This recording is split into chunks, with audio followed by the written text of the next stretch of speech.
I thought I'd start off by showing you a slide of the university where I work. This is University of the Western Cape. This is the student hall. And that's the square that the students affectionately called Red Square for some reason or other. And that's where we did quite a fair amount of our research on health. Now, here's an interesting statistic. When you compare the UK with Japan, you will see that in the 60s, Japan didn't know colorectal cancer as we know it in the West. And as time progressed, so colorectal cancer increased in Japan. Now, this is amongst men, whereas in the 60s, colorectal cancer was quite prevalent in Western society. Now, in the 60s, they would teach that the Japanese must be genetically different to everyone else, and that's why they didn't get these diseases as readily. But as we went into the mid-80s, the Japanese had caught up. So obviously the genes changed within those few years, right? Or maybe something else changed. And looking at the reasons or the underlying factors, poor diet and inadequate exercise is the #1 cause of those diseases in the world. Tobacco was the #2 cause, alcohol the #3, and then come the infectious diseases. And these infectious diseases are largely transmitted by what we eat as well. So the first 4 causes have to do with lifestyle. So obviously, if we could change our lifestyles, that would make a very, very big difference. Obviously, from what we saw, 7 factors to longevity, no smoking must be quite high up on the list. #2, we need enough rest. Sleep 7 to 8 hours. Few people actually do that. And eat breakfast regularly. We'll be talking about that some more as we go along, what the benefits are of eating breakfast. No eating between meals. That is a very important criteria. If you don't eat between meals, you don't have to start the process all over again. Maintaining a proper weight is important. Exercising regularly and moderate or preferably no alcohol. Those would be the factors that science has lifted up as the main ones leading to longevity. Here's an interesting statistic. How many patients are killed by their cures? This is a study that's being done all over the world. This particular article comes from a scientific magazine, and it deals with the United Kingdom. If you can see over here, 70,000 deaths and cases of serious disability in England each year from what? Prescribed medication. That makes prescribed medication the #3 killer in the industrialized world. So #1 killer is heart vascular disease, #2 killer is cancer, and the #3 killer in the world, in industrialized countries, prescribed medication. Medication is absolutely essential in order to survive. Like an antibiotic when you are seriously ill can save your life. A wrong one can kill you. So sometimes one doesn't have much choice. But if you were healthy and you could avoid many of these things, that would be the best of all. Phytochemical research and health is booming in the world today. And there's a lot of argument about this issue. But I thought it would be perhaps a good idea if we went through this little exercise together. What is a phytochemical? Phyto is plant, chemical is a chemical, so phytochemical or chemicals in plants. That's basically what it means. And in plants, besides the nutrients like the carbohydrates, the fats, and the proteins, you have a lot of these phytochemicals. And some of these phytochemicals are anti-carcinogenic. They fight cancer and they prevent diseases. So phytoestrogen, for example, is a very important phytochemical. And many plant foods contain phytoestrogens. Now, don't get confused. A phytoestrogen is not the same as a normal estrogenic hormone in the female. Women produce estrogen, the female hormone, and men that consume phytoestrogen won't suddenly become effeminate. Definitely not. These chemicals are similar to estrogens, but they're not the same. Now, a woman, for example, in menopause will have all kinds of symptoms that are debilitating. And so she will go to the doctor, and the doctor will prescribe hormone replacement therapy. Isn't that right? And he will prescribe estrogens to replace the natural estrogens that have been taken out of the system. What happens then is that you are supplying a synthetic or extracted estrogen to take the place of what you have lost, and it has been found that that estrogen is carcinogenic.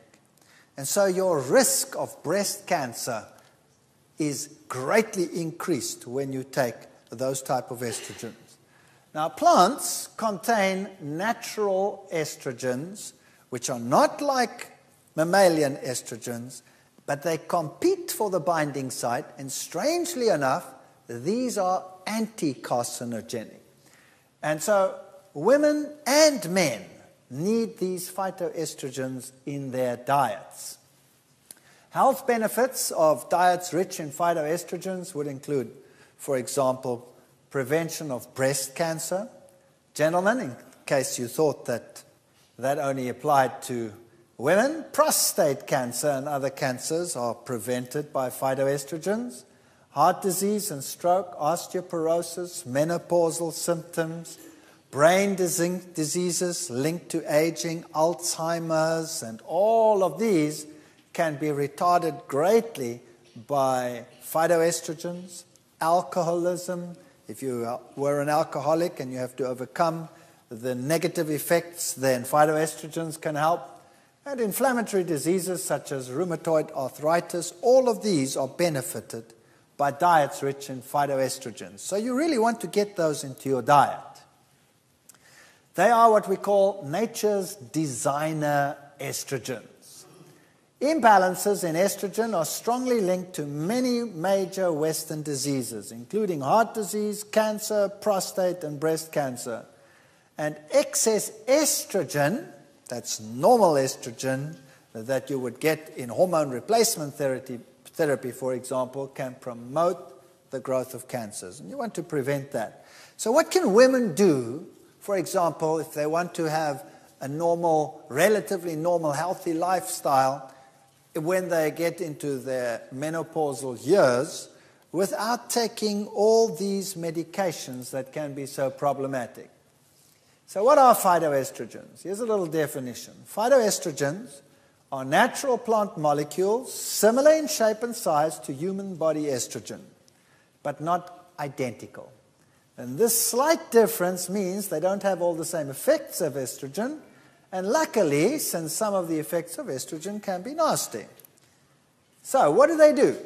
They help to control dementia. That's people who do not remember things and develop age, loss of memory, and Alzheimer's disease, cognition, alcoholism, immune system, and then also the symptoms of menopause, hot flushes, menopausal symptoms, endometriosis, osteoporosis. All of those can be limited by phytoestrogens. Cancers, prostate, colon, breast, leukemia, all general cancers, skin cancer, inflammatory diseases, kidney diseases, cardiovascular improvements. So you can see that this is very, very widespread.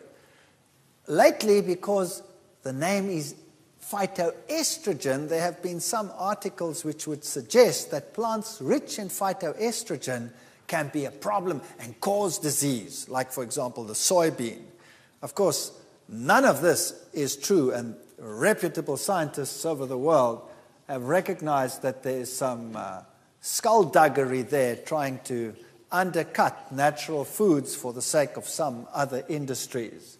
So don't believe everything that you read. if you want to know exactly what it is that has been isolated as the key component in some foods, for example, Brussels sprouts, has a compound which is known as sinigrin. And broccoli, sulforaphane, and also diethiotones, etc. So there are all the citrus fruit contains limoline, and so we have certain foods, phytic acid in grains, for example. These are some of the compounds that occur in these products. And they can work at different levels. They can either prevent carcinogens from actually doing their thing, or once they've actually initiated the cancer process, they can prevent it by preventing tumor promotion through oxidative damage or prostaglandins or steroids or any one of those. Here's a little list for you. Garlic, for example, is rich in sulfides, monoterpenes, triterpenes, phenolic acids. The herb teas in general are rich in flavonoids, glucerates, coumarins, phenolic acids. Soybeans can see a very good spread. Grains have a very good spread. Cruciferous vegetables, that's all your cabbage family. Cabbage and broccoli and Brussels sprouts and all of those are one of your best anti-cancer foods. In fact, if it wasn't for the cabbage, the Germans wouldn't exist anymore. And your umbelliferous vegetables, that's your carrots and your celery and your parsley, and all of those are also very, very rich in these foods. So yes, garlic is, for example, number one on the list of it in terms of power.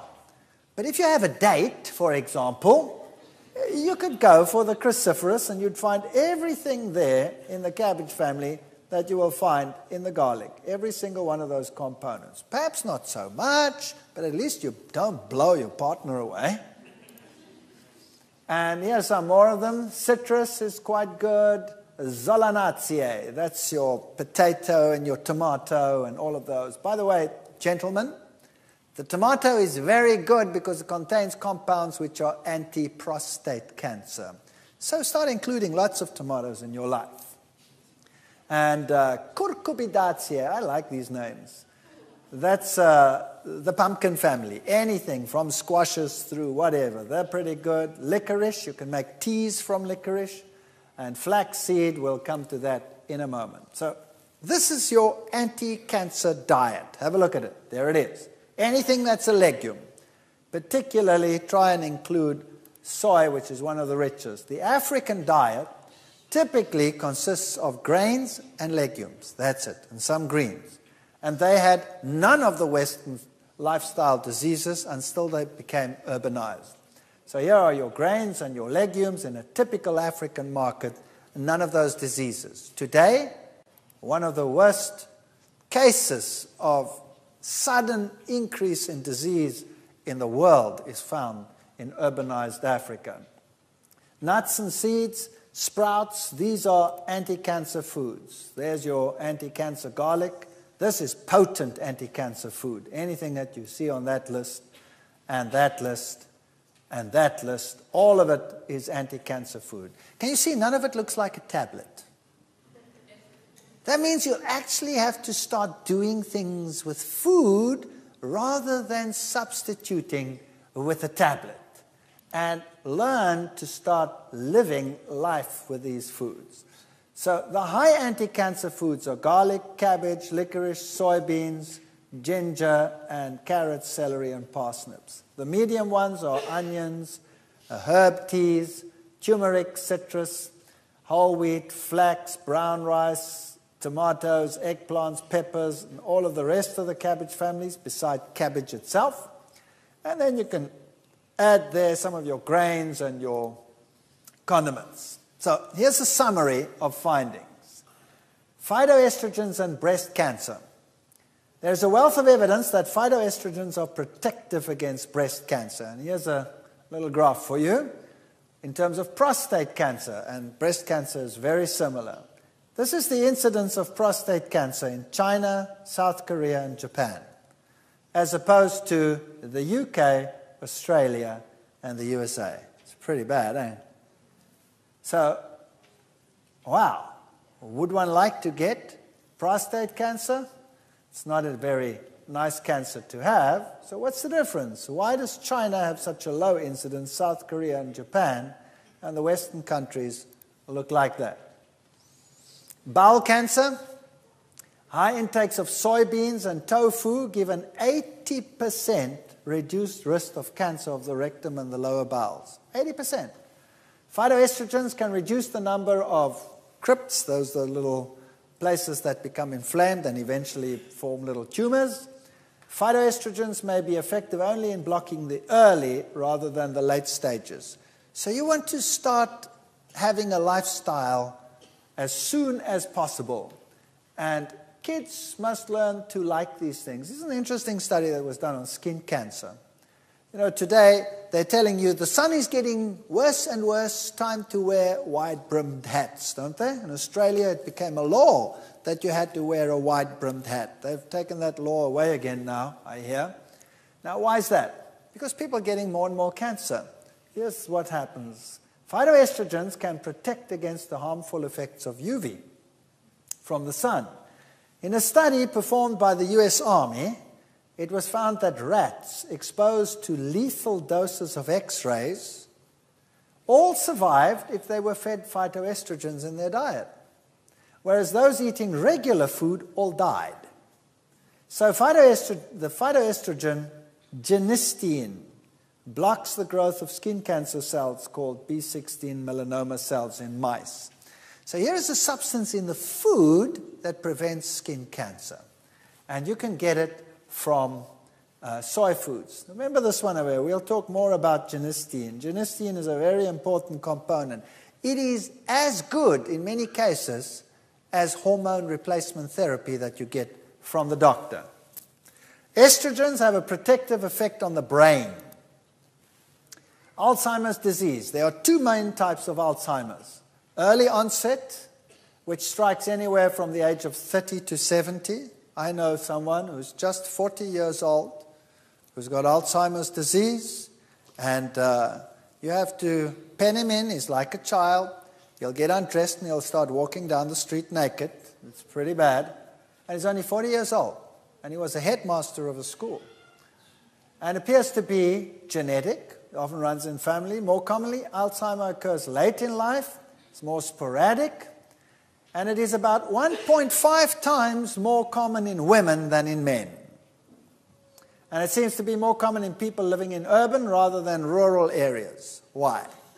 It's a diet question. Now, why is it more common in women than in men? You see, women have high estrogen levels. And then when they get older, when they start going into menopause, estrogen levels drop. They crash. And then they get the menopause symptoms, and then they get hormone replacement therapy from the doctors, which are carcinogenic. And the whole idea is actually very detrimental. Now, because their hormone levels drop so low, the protection that the brain needs, estrogens, is removed, and they're more prone to Alzheimer's disease. Men also have estrogen. We have everything a woman has. We just don't have the high levels that a woman has. But the man's estrogen level doesn't drop throughout his lifetime. It stays relatively constant. So we don't have that time period when we get old, when estrogen levels suddenly drop. And that's why men have a protection against Alzheimer's disease. Cancer of the uterus, there's a 54% reduction if you have foods high in phytochemicals. Stomach cancer, regions in Japan that have high tofu intake, for example, have the lowest rates of stomach cancer. If they eat a lot of salted fish, for example, they have high incidence of cancer. If they eat a lot of tofu, they don't have the cancer. It also boosts antioxidants, for example, vitamin C and vitamin E. Phytoestrogens also work as antioxidants, and they prevent us from making the bad kind of cholesterol known as LDL cholesterol. So, very, very good. It also improves the flexibility of the blood vessels. In your blood vessels, there are muscles and all kinds of layers, and the blood vessel has to remain flexible. As you get older, it gets impregnated with fats and it gets less flexible. Well, if you have phytoestrogens in your diet, you can even get back to your normal responsiveness. So normally, as you get older, because the blood vessel gets less and less flexible, your blood pressure starts rising. If you have lots of phytoestrogens in your diet, your blood pressure can stay low. And that's very, very nice to have a low blood pressure. Low blood pressure that is detrimental is one when you get up, you're dizzy, you don't know what's going on. But a low blood pressure where you don't get dizzy means your blood vessels are still flexible. That's good. Phytoestrogens also help bone. Like estrogens, they make bone-dissolving osteoclasts less active. You have two types of cells in your bone working. The one is an osteoblast that builds calcium into the bone. The other one is an osteoclast that takes calcium out of the bone. So if you have phytoestrogens in your diet, the ones that break down the bone become less active, and so you don't lose as much calcium from the bone. Menopause, reduced hot flushes, dryness of the reproductive tract, cholesterol levels, bones, skin condition, brain function, all of these are helped by phytoestrogens. 70% drop in estrogen levels when a woman goes into menopause. And so they get hormone replacement therapy, as I said, which has many side effects. And I would like to do a little quiz with you now to see how well you fare in terms of your phytoestrogen diet. Now, I do this with my students at the university when I run through this course with them, and you'll be surprised at how they fare. I'll tell you afterwards. So if you have a piece of paper, has anybody got a piece of paper or pen or something? Just make a note and let's see how you fare. Make a little home test. All right, we have to do this test fairly. That means it's either all or nothing. Do you use soy milk in place of dairy milk each day or almost daily on cereals and in cooking? If the answer is yes, you get 5 points. If the answer is no, you get 0. Okay? And be honest. Do you eat soybeans or foods made from soybeans, such as tofu, soy burgers, soy hot dogs, anything made from soy, on average 3 or more times a week? If you do, you get 5 points. If you don't, you get 0. Okay? 3, do you eat other legumes such as chickpeas, lentils, red kidney beans, navy beans, or food prepared from these such as hummus, dal, any one of these on average 3 or more times a week? If you do, you get 2 points. If you don't, you get 0. Now, here's an interesting one. Do you eat linseeds? Or use linseed meal, that is ground linseeds, on your cereals, mixed into yogurt or bread, at least 3 times each week? If so, you get 5 points. If you don't, you get 0. Linseed is flaxseed. All right, I'll show you a slide of it just now. I'll tell you why you get 5 points for that. If you take a capsule, it's not quite the same, but it's better than a kick in the pants. But I wouldn't give you 5 points, no. Do you add sprouts, such as alfalfa or soy sprouts, to your salads or sandwiches once or more per week? Then give yourself 3 points. Then, do you on average eat 2 servings of fruit, fresh, daily, or pieces of apricot or whatever, even dried fruit? Do you regularly, daily eat fruit? If you do, you get 3 points.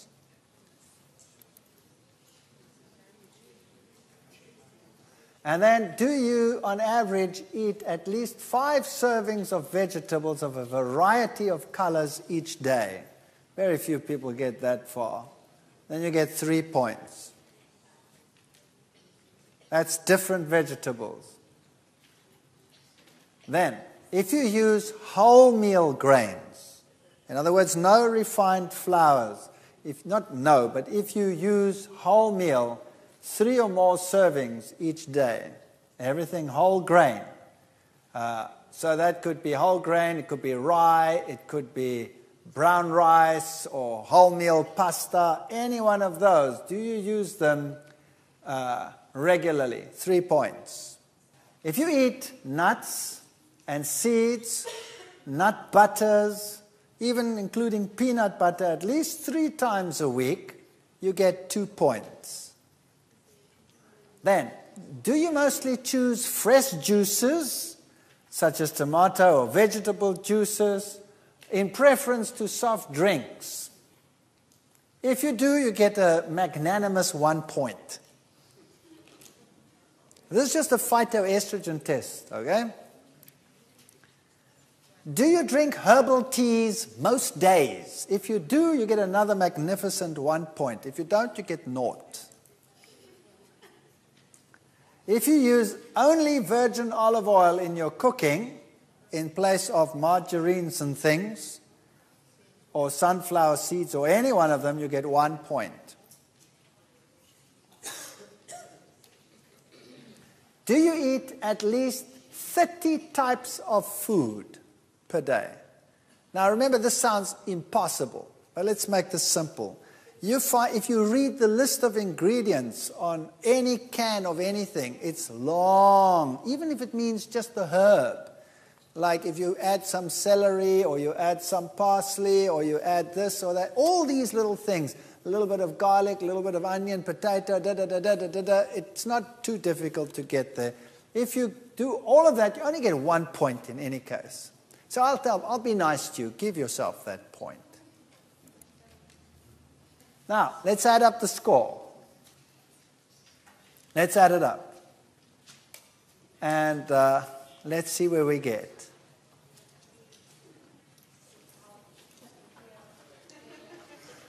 All right, let's see what happens. Who in this audience gets between 26 and 35 points? All right, so 1, 2, 3, 4, 5, about 6 or 7.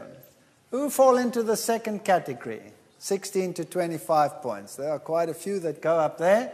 That's pretty good protection. If you fall into those categories, you're pretty good. If you fall between 6 and 15, are there some here? Don't be shy. Yes. That's not so hot. Anybody between 0 and 6? Yeah.